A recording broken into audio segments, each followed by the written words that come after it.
안녕하십니까.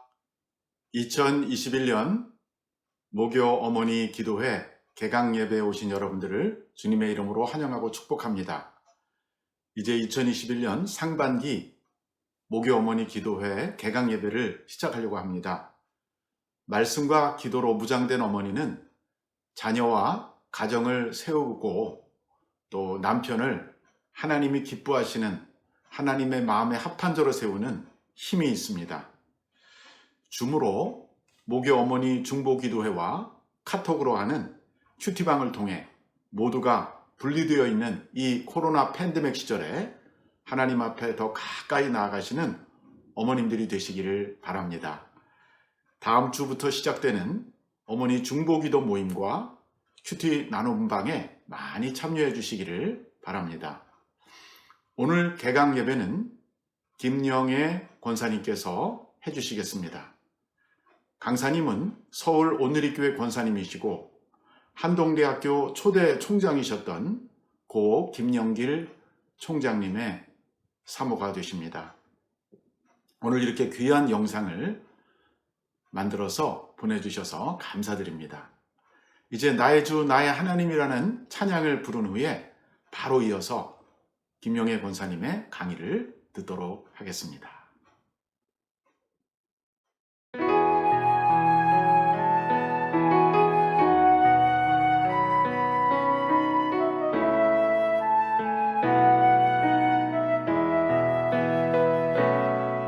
나의 주 나의 하나님이여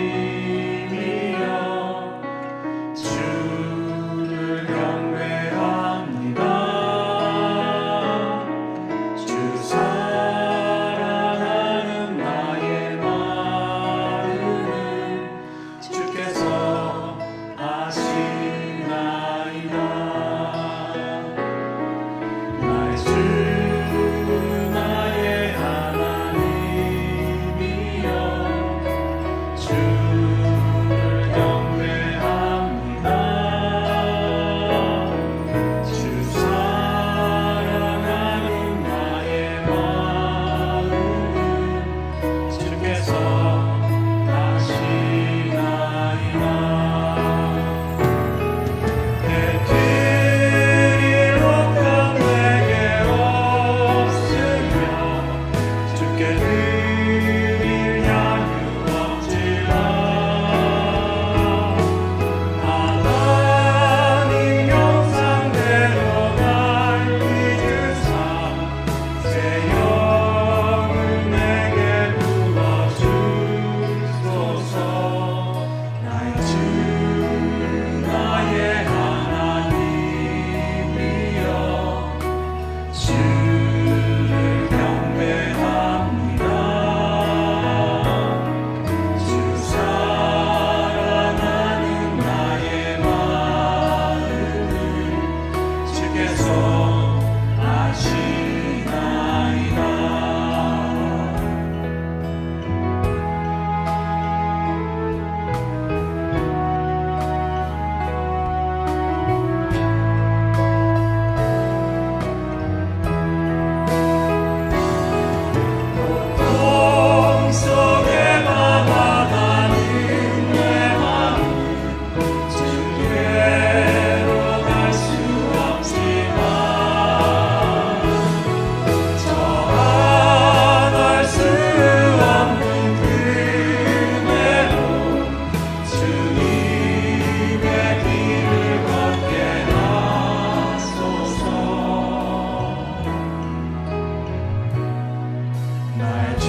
안녕하세요. 산 호세 오늘의 교회 여러 성도님들 또 몇 달 만에 인사드립니다. 다시 이렇게 배울 수 있는 기회를 주셔서 하나님께 감사드리고 또 목사님과 교회에 감사를 드립니다. 오늘 강의의 제목은 아내의 역할, 돕는 플러스 아내의 역할이라고 제가 알고 그렇게 강의를 하겠습니다. 하나님이 우리에게 주신 최초의 제도가 교회가 아니고 가정입니다. 이 가정을 얼마나 소중하게 여기시는지 아담을 창조하시고 혼자 독처하는 것이 하나님 보시기에 좋지 않으므로 돕는 배필을 지으리라. 이 가정의 시초입니다. 저는 늘 생각합니다. 여자로 태어난 것이 먼저고 그 다음에 아내고 아내로서 또 엄마가 되는 순서로 따지자면은 저는 우선 남자와 여자의 남성과 여성의 심리적, 생리적 여러 가지 차이가 감각적 차이가 있도록 하나님이 창조하셨습니다. 그래서 그 차이를 한번 생각을 해봅니다.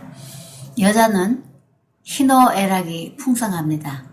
특히 옛날에 어른들이 사춘기 소녀들은 두셋만 모이면 너무너무 수다스럽게 얘기하고 깔깔대고 웃느라 지붕에 기와장이 날아간다 할 정도로 그 여성들은 희노애락이 풍성하고 얘기가 많습니다.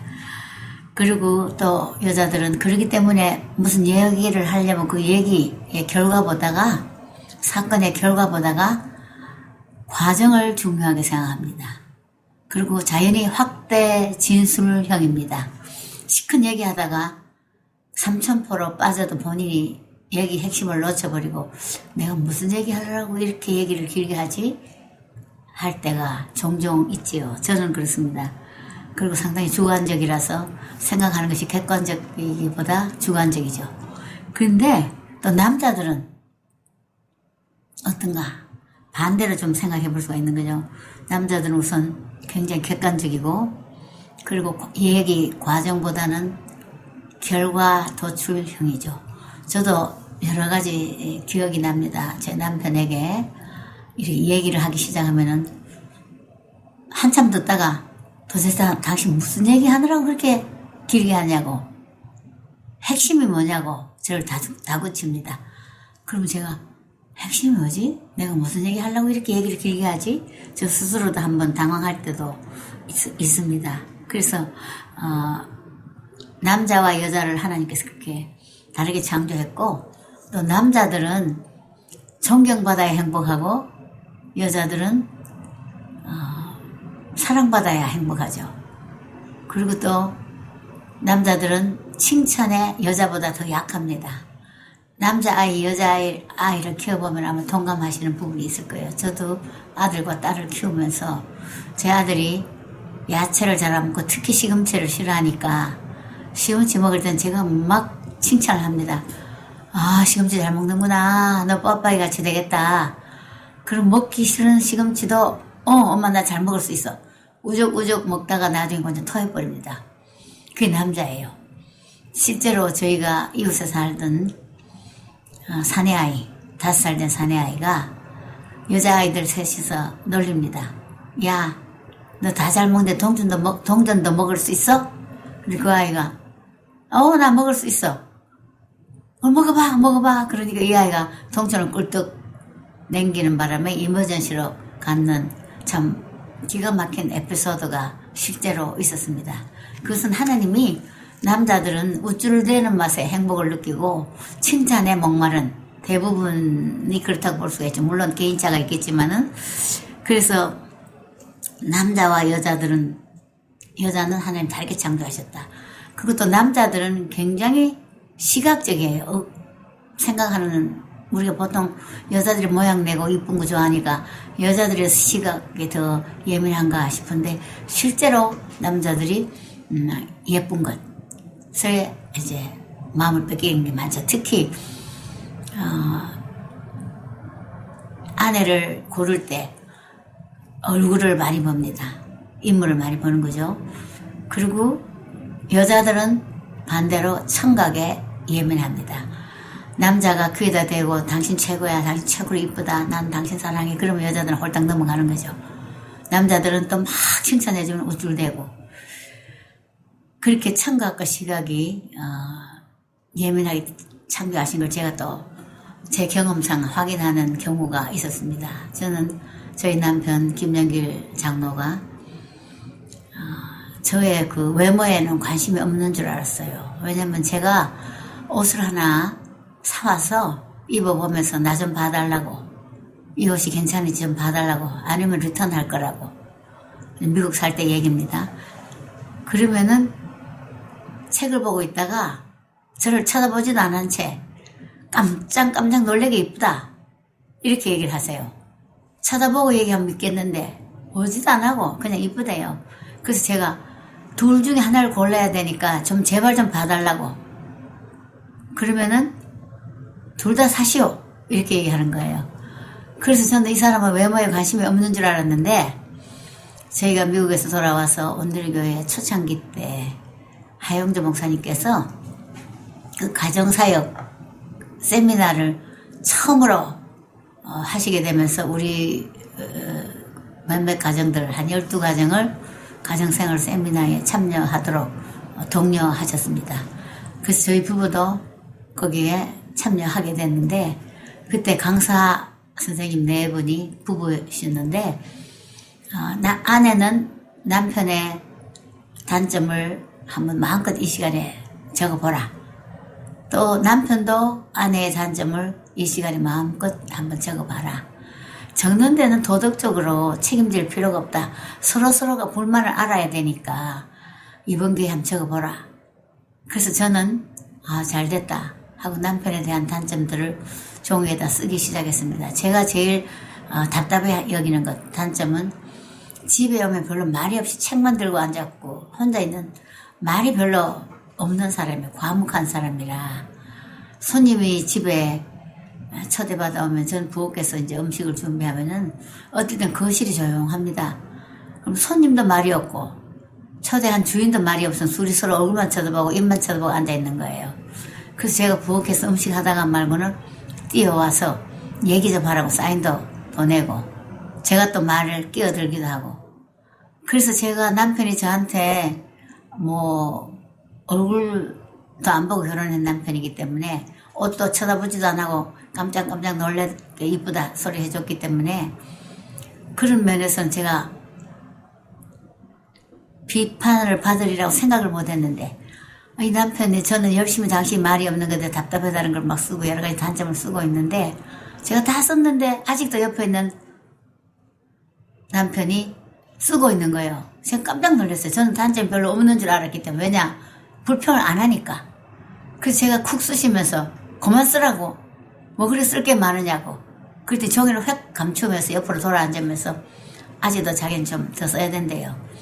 그래서 그 종이를 이제 강 선생님이 서로 바꿔가면서 읽으라고 그랬더니 제가 읽어보고 너무 깜짝 놀란 거예요.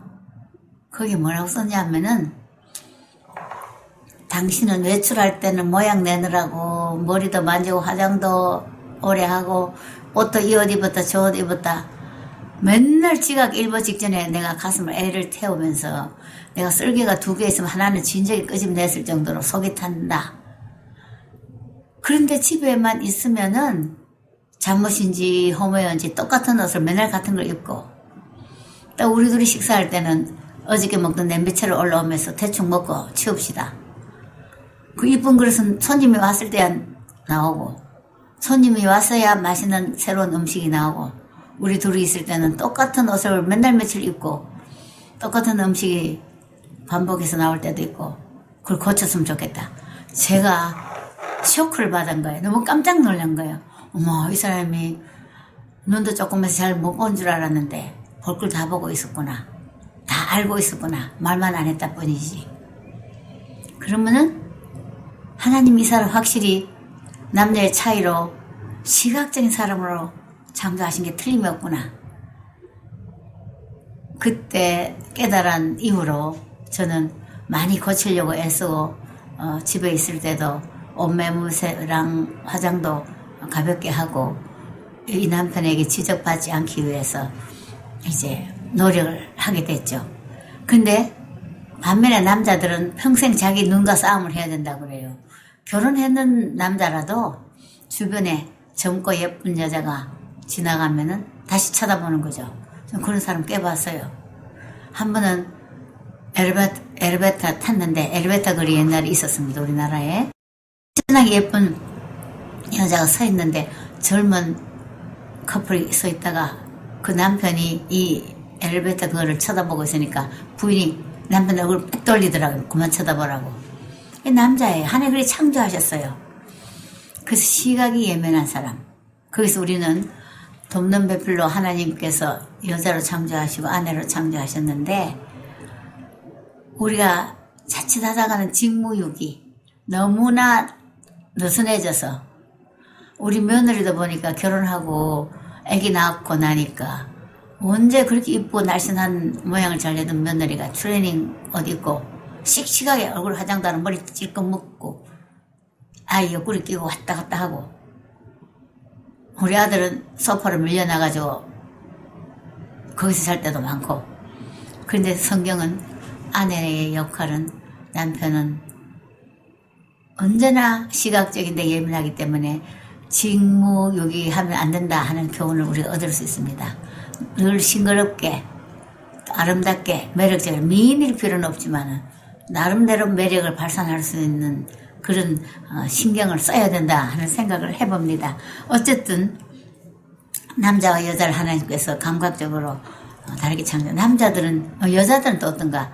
아까도 얘기했지만 청각적으로 굉장히 예민하게 창조하셨는데 남자들이 툭 던지는 남편의 말에 여자들은 마음이 상할 때가 많죠. 특히 맛있게 된장찌개를 해서 상회에 나왔는데 한 숟갈 맛을 보고는 당신이 우리 어머니 따라가려면 아직도 멀었다.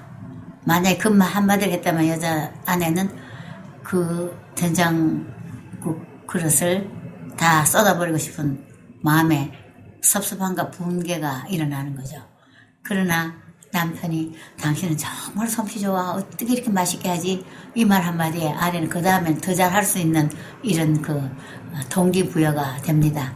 그렇게 남자와 여자의 차이를 이렇게 감각적으로 심리적으로도 다르게 창조하신 거죠. 그래서 남자들은 그 대신에 우쭐대는 맛에 산다. 그런데 계속 이 남편들을 격려해주고 남편을 칭찬해주고 그럴 때 남편은 용기를 얻는 거죠. 사실 누가 어떤 분이 그런 얘기를 했어요. 남편들이 바깥에서 사회생활, 직장생활 하는 것을 히든 카메라로 찍어서 아내들에게 보여주면은 대부분의 아내들이 눈물을 흘린다. 통곡을 한다. 이 치열한 경쟁 사회에서 남편이 저렇게 상관한테서는 정말 비굴할 정도로 절절매고 또 치받고 오는 후배 직원한테는 때로는 큰 소리도 치고 허세도 부리고 그 남편이 집에서 볼 수 없는 이런 태도들을 보면서 그 치열한 사회생활, 경쟁사회에 저렇게 하루를 견디고 있구나. 그래서 직장생활 해본 주부들은 훨씬 더 남편을 대하는 태도가 더 용납적이고 이해가 많다는 말도 제가 들었습니다.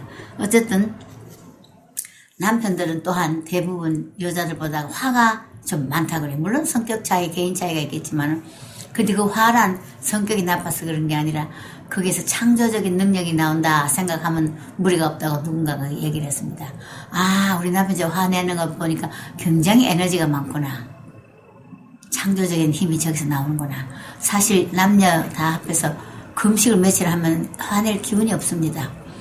그렇듯이 남편이 그래 화를 낸다는 소리는 에너지가 많다는 소리니까 화낼 때 우리 남편이 지금 에너지가 많구나. 저기서 창조적인 힘이 나오겠구나. 이렇게 기대하시면 또 넘어갈 수가 있는 거죠. 그래서 우리는 어디까지나 남편을 이해하는 아내가 돼야 되지 않겠는가. 그래서 대개 부부의 갈등의 그 원인을 보면은 서로의 요구에 엇나가기 때문에, 무지하기 때문에 갈등을 느낀다고 합니다. 근데 성경에 보면은 저는 옛날에 조금 궁금한 부분이 있었어요. 남편에게 순복하라. 그리고 덮는 배필이다. 하나님이 아내를 열등하게 남편보다가 창조하셨는가 생각한 적이 있었습니다. 근데 저희 남편 김정길 장로는 늘 그 얘기합니다. 모든 제품이 마지막 제품이 탁월하듯이 우수하듯이 하나님의 창조물 중에 가장 마지막에 창조하신 것이 여자다. 그래서 여자들이 훨씬 더 명석하고 영적으로 민감하고 더 유능하다. 그렇기 때문에 남편을 돕는 배필로 쓰임받는다. 근데 돕는 배필 에젤이라는 뜻이 시편 30편 12절에 보면은 하나님이 나의 도움이시라. 거기에 똑같은 단어 에젤가 나옵니다. 그러면은 하나님 왜 아담이 혼자 독처하는 것이 보시기 좋지 않아서 돕는 배필을 지었는가 생각해보면은 뭔지 모르게 남자들은 조금 구멍이 있는, 완전하지 않는, 아내의 도움이 없이는 그 사역을, 사명을, 직장 생활을 완전하게 할 수 없는 약간의 빈 구석을 두고 창조하시지 않았는가 이렇게 생각해 볼 수도 있습니다.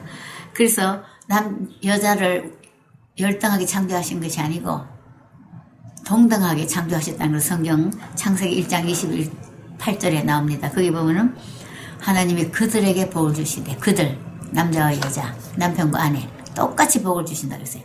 남편을 더 많이 복을 주시고 아내는 고담 아니라는 거, 똑같이 복을 주시되. 저는 가끔 속상할 때 비난 내지 비판하는 말을 한동대학에 있어서 많이 어려움을 겪을 때 우리를 힘들게 하는 사람에게 제가 막 원망하는 말을 합니다. 그럼 남편은 이렇게 얘기합니다. 여보, 그런 말 하지 마시오. 우리가 그들에게 미안하게 생각해야 돼. 그들이 우리를 훈련시키는 도구로 하나님 쓰셨잖아.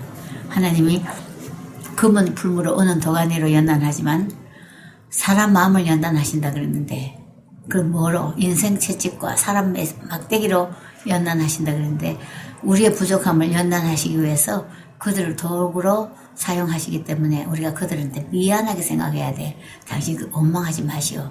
그래서 제가 머리로는 맞는 말인데 남편이 너무 교과서적으로 얘기해 또 화가 나는 거예요. 그래서 제가, 그래 당신은 좋겠어. 당신은 하나님 그렇게 나보다가 월등하게 창조하셔서 좋겠어. 나는 그렇지 못하다고. 그리고 천국 가면은 당신은 예수님 발 근처에 그래도 꽤 많이 가까이 앉아 계실 것 같고, 나는 저 끝에 앉아 있겠다고. 난 여기서 너무나 많이 말로 하나님 앞에 마음에 들지 않는 얘기들을 많이 했어. 그랬더니 남편이 또 이런 얘기합니다. 아니야, 당신하고 나하고는 똑같은 복을 받을 자로 부부가 되게 하셨고, 또 하나님의 생명의 은혜를 함께 받을 자로, 베드로전 3장 7절 보면은 연약한 아내를 귀히 여기라. 이는 생명의 유업을 함께 받을 자라 했는데, 함께 받을 자이기 때문에 우리를 똑같이 받는 거야. 내가 부족해도, 당신이 부족해도 우리는 똑같이 그 복을 받고 유업도 똑같이 받는 거지. 그런 얘기를 했습니다. 정말 그 말이 맞죠. 근데 부부가 만나게 한 것은 정말 하나님의 기가 막힌 설계예요. 그리고 가정을 주신 목적은 부부가 영과 혼과 육이 하나가 돼서, 원내서 하나가 돼서 이 땅에 하나님 나라를 건설하는 도구로 쓰임받게 하기 위해서 부부가 되게 하셨다는 것. 이것이 성경적인 가정의 원리요, 아내의 역할이고 남편이 아닌가 생각을 합니다. 천국 건설을 위해서 우리는 부름받은 자로. 근데 하나가 된다는 것이 참 힘든 거죠. 근데 영적으로 하나가 되지 아니하면은 혼, 가치관, 세계관이 하나가 될 수가 없고, 그리고 육체적으로 하나가 됐다 하더라도 영적으로, 혼적으로, 정신적인 거죠. 하나가 되지 않으면 진정한 하나가 될 수가 없는 거지요. 그래서 저는 늘 삼각형 그림을 이렇게 그립니다. 제일 위에 하나님, 이쪽 꼭지점은 남편, 이쪽은 아내. 아내가 하나님 가까워질수록 남편이 하나님과 가까워질수록 둘이 사이는 점점 가까워진다는 것. 저희 부부도 마찬가지였어요. 저희 부부도 아시는 분은 아시겠지만 노처녀로 저는 미국 유학생으로 유학 준비를 하고 있었고 서울에서 저희 남편은 노총각으로 미국에서 유학생활을 할 때 부모님들끼리 또 가정 이런 모든 것이 잘 아는 집안이라 우리들은 만나지 못했지만 어른들끼리 약조하고 미국에 있는 신랑 후보를 이제 소개했고 1년간 편지 교제하고 그리고 청첩장 다 찍어놓고 남편이 결혼식 하러 서울로 들어왔습니다. 요즘은 미국과 서울이 뭐 굉장히 가까운 거리로 자주 내용을 하지만 1969년 그때는 서울과 미국은 한국과 미국은 먼 거리였죠. 근데 저희 집에서 결혼식은 부모 앞에서 해야 된다 해서 공부하다 말고 방학을 이용해서 나왔는데 그래서 결혼해서 만 5년 동안은 하나가 되지 못했어요. 그냥 부모가 정해줬으니까 또 사람이 그냥 마음씨는 그만하면은 성격이 좋은 편이다. 그래서 결혼 생활을 했죠. 그런데 너무나 맞지 않는 우리 부부가 가치관도 틀리고 취미도 틀리고 그래서 아내의 섬세한 마음을 이해도 못하고 유학생 시절에 학교 가서 아침에 가면 밤 늦게 들어오고 결혼한 첫 해에 제 결혼 기념일 우리 결혼 기념일도 물론 잊어버리고 제 생일도 잊어버리고 그냥 학교에서 오지 않는 거예요. 그래서 제가 너무나 섭섭해서 너무나 화가 나서 저는 저희 어릴 때 딸이 하나니까 음력 양력 생일을 2번 다 해줬어요. 6월 7월이니까 뭐 옛날에 생일 파티에 야단스러운 게 아니고 그냥 친구들 불러다가 한상 차려줘서 밥 먹게 하고 웃고 수박 하나 사놓고 떠들게 하고 그렇게 하면 참 좋았는데 이 결혼해서 첫 해부터 남편이 그런 아내의 결혼 기념일은 물론 말할 것도 없고 총총 있었어요. 6월 15일이 결혼 기념일이고 7월 22일이 제 생일인데 다 잊어버린 거예요. 그래서 제가 막 울었습니다. 울고 결혼 잘못하는 것 같았고 그때 아이가 막 태어나서 첫 아이가 막 태어나서 결혼 기념일일 때는 이 아이가 이제 태어났을 때였어요. 그래 아이 데리고 제가 동네 유학생 아기 없는 집에 애 데리고 숨었어요. 서울로 들어오든지 도망을 가든지 못 살겠다 이 남편하고 재미도 없다. 그런데 저녁 때 돼서 저녁을 먹으러 왔다가 집이 비었으니까 그때 유학생들 5커플이 살았는데 결혼한 학생들 아파트에 캠퍼스 안에 있었죠. 집집마다 가보고 없으니까 생전 안 가는 애도 없는 집을 찾아온 거죠. 그래서 그 부인이 우리 집에 안 왔다고 그래서 다시 도망갔어요. 전 다시 갔어요. 갔는데 한 몇 시간 후에 다시 나타났어요. 근데 손에는 그때 머리 헤어드라이어, 포터블 헤어드라이어. 제가 교회 갈 때 머리 이게 세트 감고 드라이어가 없어가지고 창문 열고 머리를 말리면서 교회 앞에 가서는 이거 다 세트 이거 뿌리뼈 다 빼내고 손가락으로 머리 빗고 들어갔거든요. 그래서 그때 동네에 유일하게 그거 하나 가지고 있는 사람이 내가 부러웠어요. 세일하면 내가 사야지. 근데 학생 아내로서 선뜻 사기가 마음에 내키질 않았는데 2번째 찾아갔을 때는 이 남편이 그 헤어드라이어를 들고 서 있는 거예요. 이제 2번째 돌아다니는데 없으니 이제 이 집밖에 갈 데가 없다 했겠죠. 또 없다고 그러니까 그때 방 안에 있던 아기가 엥 소리를 내니까 제가 들킨 거죠. 그래서 제가 막 애는 바닥에 내려놓고 정신없이 막 도망가다시피 달리니까 남편이 막 따라오는데 제가 캠퍼스 안에 총장님 공간 마당으로 뛰어 들어가니까 뒤따라 들어오면서 당신 그 프라이빗 프로퍼티에 들어가면은 총 쏘도 어떻게 할 수 없다. 빨리 나오라고. 그 집에 들어가면 안 된다고. 그때서 또 죽기는 싫었다. 뒤돌아 뛰어나왔던 기억이 납니다. 그렇게 감정적으로 아내의 마음도 몰라주고 무드도 없고 그랬는데 원내서 마음이 가치가 하나가 된 이전에 결혼하고 만 5년 만에 제가 그리스도 안에서 나의 존재 가치를 발견하고 소위 중생의 체험을 하고 구원의 확신을 갖고 그것도 우리 남편도 같은 때에 같이 은혜를 받고 이 사람이 그렇게 교회는 약속대로 따라다녔지만은 따지고 예수 그리스도가 구주가 아니고 4대 성인 중에 하나라고 생각했던 사람이 예수님이 바로 하나님이신 것을 말씀이 육신이 되어서 오신 우리를 구원하려 오신 우리의 구주인 것을 그분이 십자가에 돌아가시지 않고는 우리의 죄값을 지불할 방법이 없다는 것을 그리고 우리가 죄인인 것을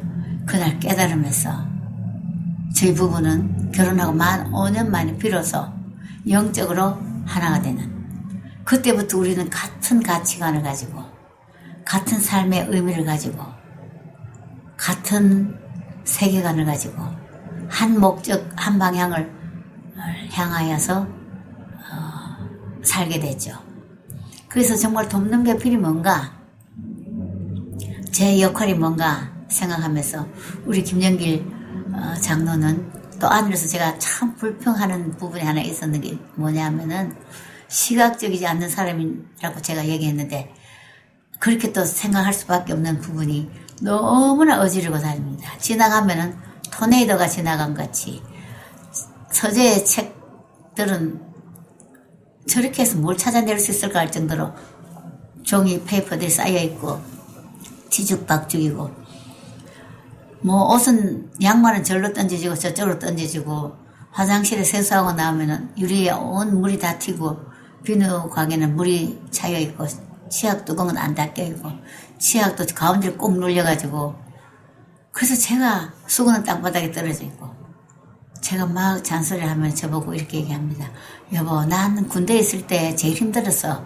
군대 내무반 생활이 얼마나 힘들었는데 나 결혼했는데도 군대 내무반 같이 당신이 이래 자꾸 잔소리하면 난 힘들어.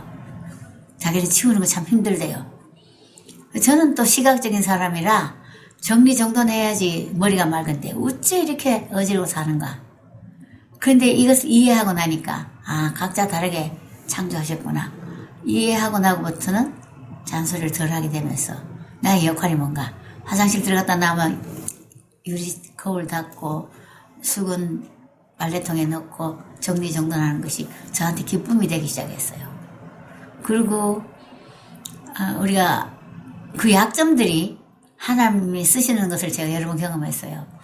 저희 남편은 양복도 위아래로 짝짝이 잘 입고 나타납니다. 까만 위에는 까만 위에 저고리 밑에는 곤색 바지 겨울에인데도 여름 우하기 바지는 겨울 바지 제가 잠시 안 보면 그렇게 짝짝이 카이스트 있을 때는 구두 닦는 소년이 박사님 구두가 짝짝입니다. 하나는 엘칸토 하나는 금강입니다. 짝짝입니다. 그래서 제가 참 하나님 당신 둔하게 창조하신 신발 신어보면 아무리 현관에 두 켤레밖에 없다 치더라도 신어보면 아는데 그걸 모르겠는데 자기는 모른대요. 그런데 한동대학에 있을 때 우리가 이 약점 이 둔함을 쓰시는 하나님을 저는 목격을 했습니다. 부도가 날 위기에 그때 IMF 경제위기 때 돈 5억이 없어서 이제는 속절없이 부도가 나고 이제 시립대학이라는 지역에 토 일부 유지 인사들이 공격을 하고 서명운동을 받아내고 고소고발을 하고 돈은 빌릴 길이 없고 그 즈음에 김영길 장로가 서울에 와서 돈을 구하다 못 구하고 총장실에 와서 총장실을 병병 돌면서 하나님 어떡합니까? 부도 나면은 하나님의 대학 한동대학은 이제 없어지고 시립대학이 될 거고 학생들은 뿔뿔이 흩어질 거고 교수님들도 흩어질 거고 하나님 영광 땅에 떨어지고 이를 어떻게 하면 좋습니까? 막 기도하는데 최풀에 설교하러 오신 목사님이 마침 인사하러 저녁 5시쯤 들어오셨다가 이렇게 얘기하셨대요. 총장님 양말을 짝짝이 신으셨네요. 또 무슨 경험 없는 일이 있나 봅니다. 그때서 보니까 한쪽 양말은 까만 한쪽은 회색 그것도 또 뒤집어 신어서 실이 술술 나오는 그 손님 목사님께 얘기할 생각을 하지 않고 있다가 네, 목사님 사실은 이만고 저만고 이런 사정이 있습니다. 그랬더니 그 목사님이 나중에 저한테 얘기하기를 총장 선생님의 얼굴이 너무나 슬퍼 보이고 가엾더래요. 그래서 자기가 이렇게 얘기했대요. 총장님, 제가 인천에 있는 어느 기업인을 알고 있는데 좀 알아볼까요? 네, 목사님 좀 알아봐 주십시오.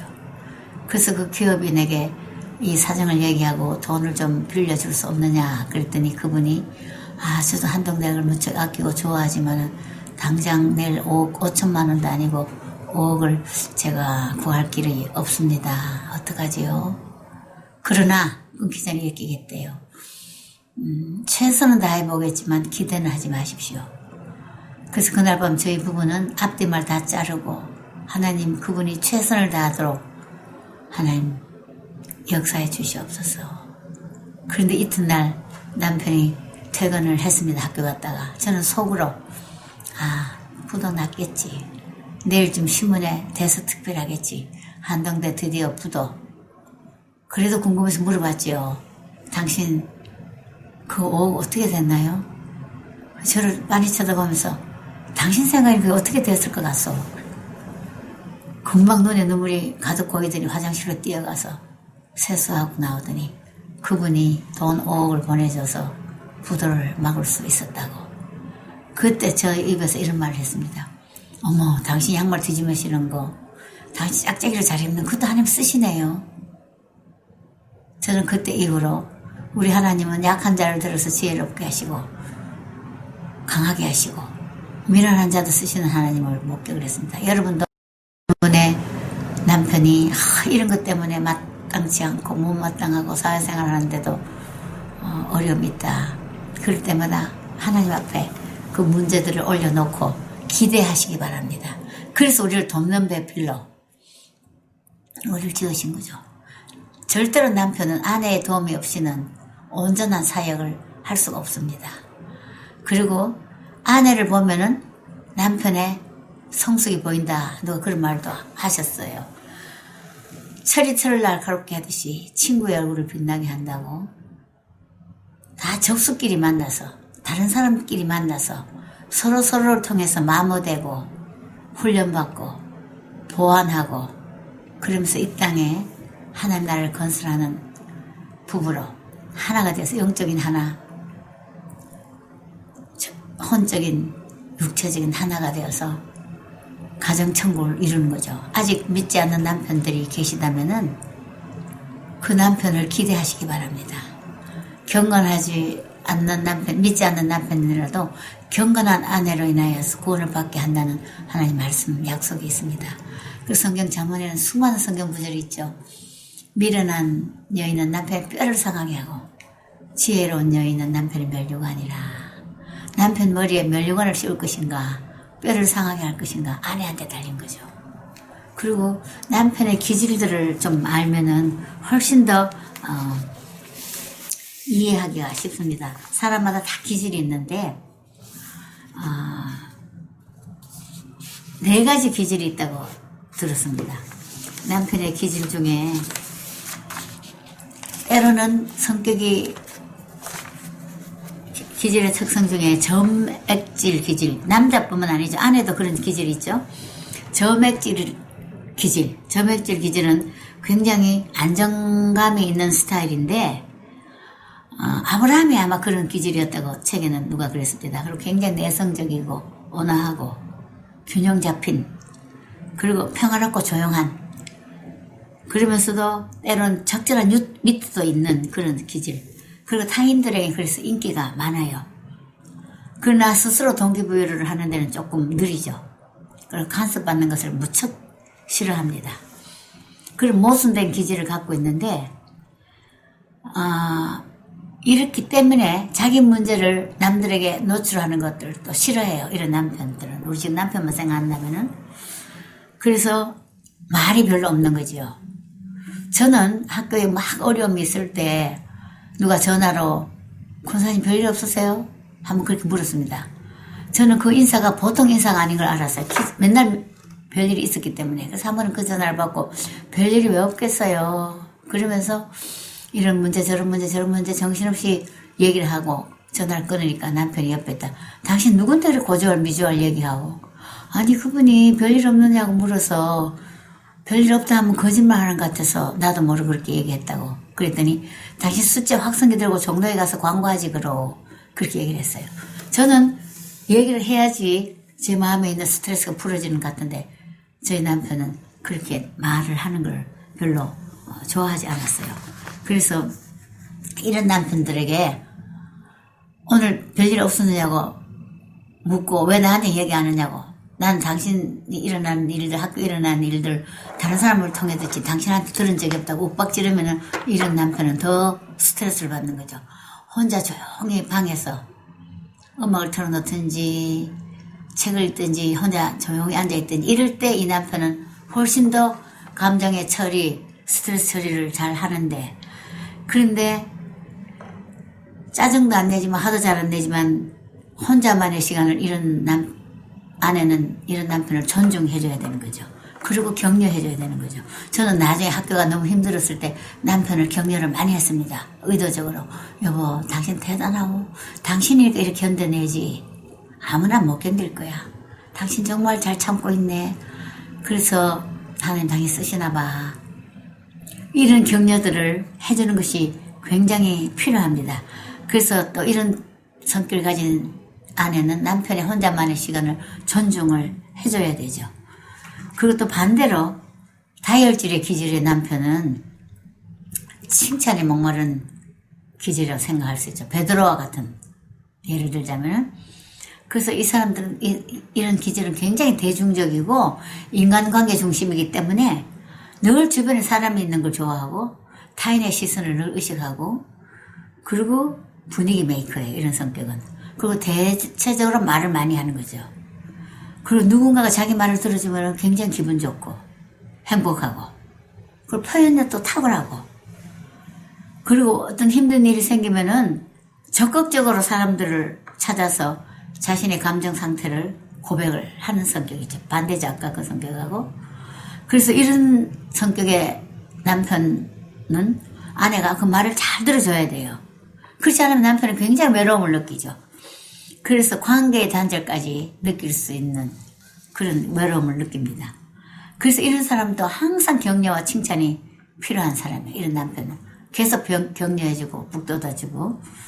그리고 세 번째 담접질의 기질은 어떤 사람이냐. 일 중심의 성격이라고 볼 수 있죠. 늘 지배자의 자리에 군림하기를 좋아하고 그리고 뭔가를 지배해야 되고 결정도 자기가 해야 되고 그리고 성취하려 하고 타고난 추진력, 집중력이 있어서 많은 일을 해낼 수 있는 그런 기질이죠. 그래서 부부 아내의 생각보다는 그냥 목표를 향해서 질주하는 나의 목표는 원래는 이번에는 이제 부장이야. 그리고 예금은 1억 목표다. 이 목표 성취를 중요하게 생각하는 거죠. 그래서 집에 오면은 당신 집에 어머니한테 다 송금했느냐고 공과금은 냈느냐고 윽박지르고 그리고 관계 중심적인 대화를 굉장히 못하는 거죠. 그리고 아내의 필요를 눈치도 잘 채울 수가 없는 사람이에요. 그래서 아내의 불만은 참 당신한테 인간적인 냄새가 나지 않는다. 어떻게 그럴 수가 있느냐. 아내는 정서적인 대화를 원하는데 남편은 서툴러요. 정서적인 대화를. 그리고 내가 당신 돈을 못 주나 월급을 갖다 주지 않느냐. 뭐가 불만이냐고 이렇게 욱박지르는 거죠. 그래서 이런 남편의 아내는 그 남편을 긍휼히 여기는 마음이 필요합니다. 그리고 이 남편은 정서적인 것이 이해한다는 걸 참 서툴기 때문에 그리고 고백한다는 것은 무엇인지도 모르는 사람이기 때문에 자기 자신의 마음을 고백하거나 토로하는데 서툴러요. 그래서 아내의 정서적인 면도 파악을 못하는 거죠. 그래서 부부 사이의 대화가 굉장히 삭막할 수밖에 없어요. 그래서 아내는 때로는 외로움을 느낄 때도 있지만 장점은 이런 남편은 두 마음을 품지 않아요. 그래서 굉장히 순수한 성격이죠. 일에 열정이 있고 아이처럼 단순한 면이 있죠. 그래서 이런 남편의 아내가 그냥 솔직하게 충고하는 거 직설적으로 당신이 이럴 때 난 참 외롭더라. 참 속상하더라. 이 아이 메시지로 남편에게 직설적인 화법으로 알려주면은 이런 남편도 쉽게 알아들어요. 하나님 앞에서도 같은 아마 태도일 거예요. 그래서 직설적인 화법으로 남편을 깨우치게 해주고 깨닫게 해주면서 또 격려해주면서 그래서 자질구레한 일은 아내가 처리하면서 남편을 북돋아주는 이런 관계가 바람직하겠죠. 그리고 또 마지막으로 또 하나의 기질이 있습니다. 그 기질은 이제 우울질의 기질인데요. 이 우울질의 기질은 매사에 좀 심각해요. 성격이 우울하기 때문에 모든 것이 부정적이에요. 염려가 많은 기질이라고 볼 수 있겠죠. 대표적인 기질이 모세가 아닌가 싶어. 나 말도 못하니까 날 보내지 말아달라고. 그러면 이 우울질의 기질은 굉장히 생각도 깊고 예술적인 성향도 많고 반면에 쉽게 상처를 받는 타입이에요. 그래서 점액질처럼 내성적이기도 하지만은 너무 자신에게 높은 기준을 갖고 있기 때문에 친구들이 별로 많지 않아요. 그리고 또 천재적인 기질도 갖고 있어요. 완벽주의자들에게는 대개. 그리고 회사를 보는 것이 비판적이고 비관적인 태도를 갖기 쉽죠. 그래서 늘 안 좋은 쪽으로만 생각하는 거예요. 그래서 그것 갖고 뭘 하려고 그러냐 도대체가. 어림도 없지. 이 나라가 이 꼴이 돼서 뭐가 되겠느냐. 이 집안 꼴이 이래 갖고 뭐가 되겠느냐. 보면 전부 부정적인 거예요. 남편 말을 듣다 보면 숨이 콱콱 막히는 거죠. 그래서 먼저 부정적인 말을 쏟아내는 것이 이 기질의 대표적인, 속으로는 좀 덜해도 입으로는 그렇게 뱉어내는 거예요. 그럼 이런 남편의 아내는 어떻게 내줘야 될 것인가? 소망의 말, 인내의 말을 자주 해줘야 돼요. 당신 말도 일리가 있지만은 그래도 이런 점도 당신 좀 생각해보면 좋겠다고. 그래서 아내가 내 남편은 근데 참 이 네 가지 기질이 다 섞여 있어요. 누구는 점액질이다, 담즙질이다, 뭐 다이얼질이다, 우울질이다 이러지 않고 우울질이기도 하고 다이얼질, 담즙질이기도 하고 점액질이고 다 우선되는 게 조금 더 있다 뿐이지 다 두 가지 기질, 세 가지 기질 다 갖고 있거든요. 그래서 이런 기질들이 다 복합적으로 나타나기 때문에 아내나 남편이 서로의 단점들을 보완하면서 배워나가야 되는 겁니다. 그래서 기질은 타고난기도 하지만은 하나님 주신 환경에 따라서 더 좋은 방향으로 형성되어 가고 있기 때문에 특히 아내의 내조는 돕는 베풀려서 아내에 대한 우리 남편은 이런 기질에 가깝구나. 그래서 나는 이렇게 저는 저희 남편 김정길 장로가 굉장히 말을 많이 하지 않기 때문에 속으로 많이 집어넣는 담즙질이기 때문에 제가 학교에 한동에 와서 많이 힘들고 스트레스가 많을 때는 제가 정말 격려를 많이 했어요. 집에 퇴근했을 때도 눈치를 먼저 보고 말 안 하면은 제가 먼저 학교 일을 묻질 않았어요. 그리고 맛있는 저녁 편안하게 쉬게 하고.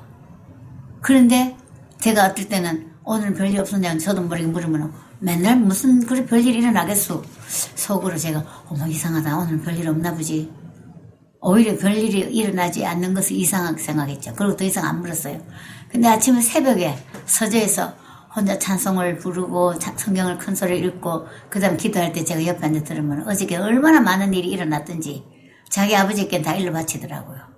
근데 제가 만약에 현관에서 신발 벗자마자 다구치면서 오늘 무슨 일이 일어났냐고 묻기 시작한다면 이 남편 아마 동굴에 숨어버리고 싶을 거예요. 제가 기질을 알기 때문에 절대로 다구치지 않았죠. 그러고 하는 일은 계속 격려했어요. 나이가 드니까 그런 지혜가 생겼죠. 결혼 초에는 그게 너무나 불만이었어요. 말을 잘 안 하기 때문에. 재미가 없다. 무드가 없다. 여자의 기분을 몰라준다. 그런데 하나님 그렇게 창조하셨으니까 여러분 남편들도 여러분 불만이 있거든. 하나님 그렇게 창조하셨으니까 이런 생각하면 다 패스가 돼요.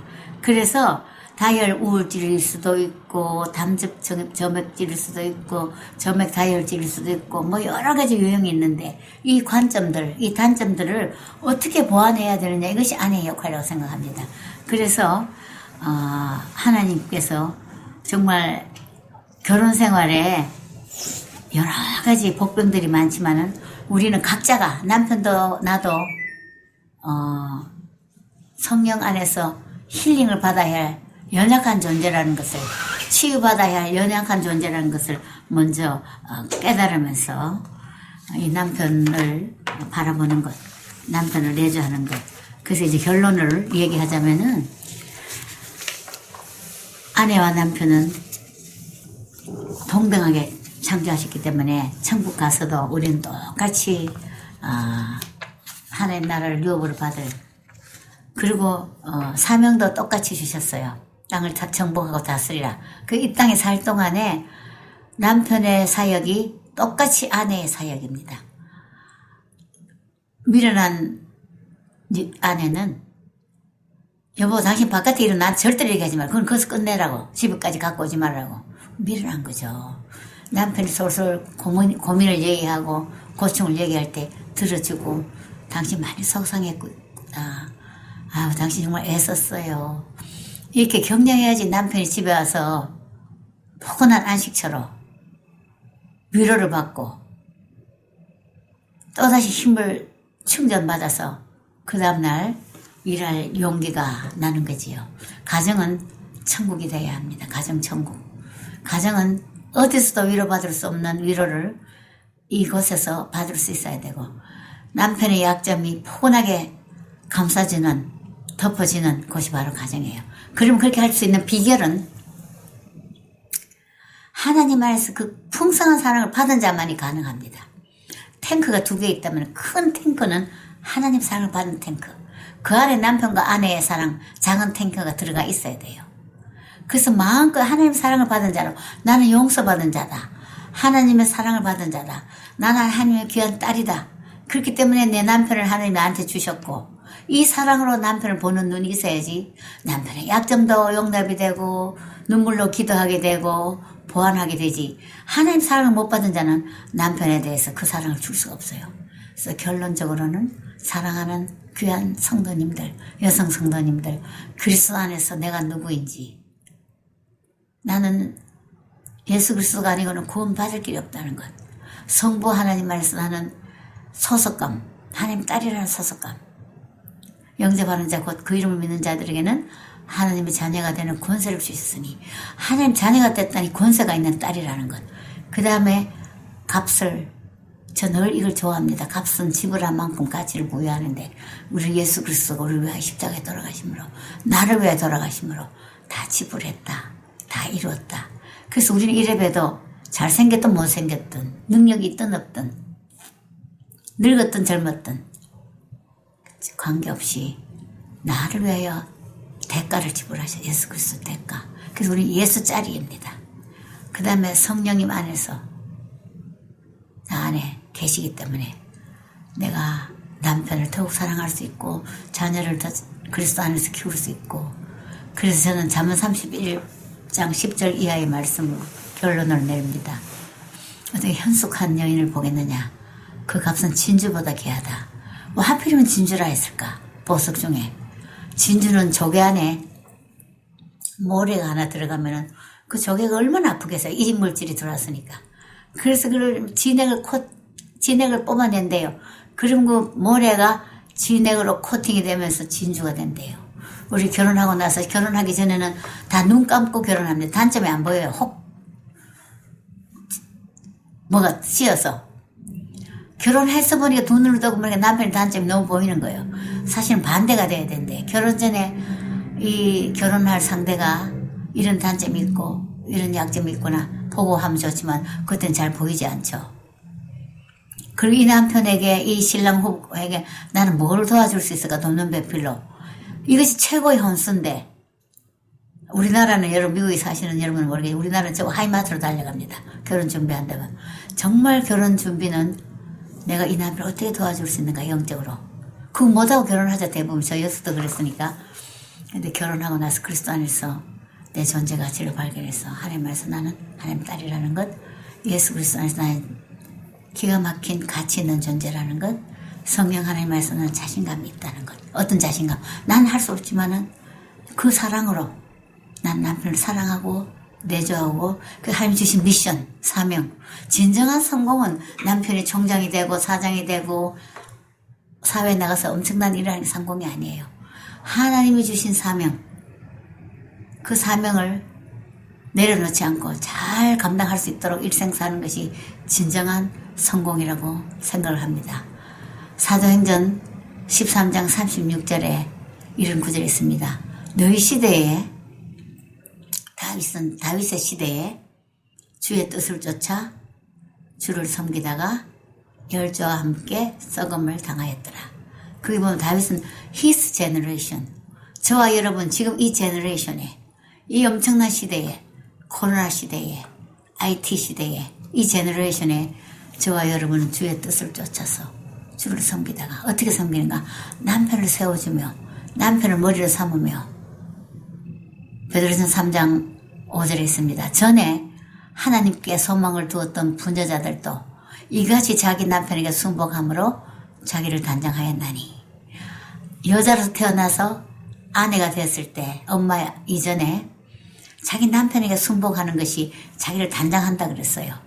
그런데 그렇게 할 수 있는 비결은 하나님께 소망을 뒀기 때문에, 이 남편을 하나님 어떻게 쓰실 것인가를 기대하기 때문에, 앞으로 지금 믿지 않는다 하더라도 언젠가는 하나님을 믿고 그리스도 안에서 거듭나면은 어떻게 쓰실 것을 기대하면서 그 남편을 순복할 때, 그것이 바로 분바르고 머리 치장하는 것이 아니라 자기를 단장하는 거다. 하나님 보시기에 아름다운 단장이죠. 그래서 잠언 31장 마지막에 보면 고운 것도 헛되고 아름다운 것도 거짓되지만 여호와를 경외하는 여자는 칭찬을 받을 것이라. 못된 여자하고 한 평생 사는 것보다가 운망에서 혼자 사는 것이 낫다 그랬어요. 그럼 우리는 남편의 멸류관을 씌울 것인가?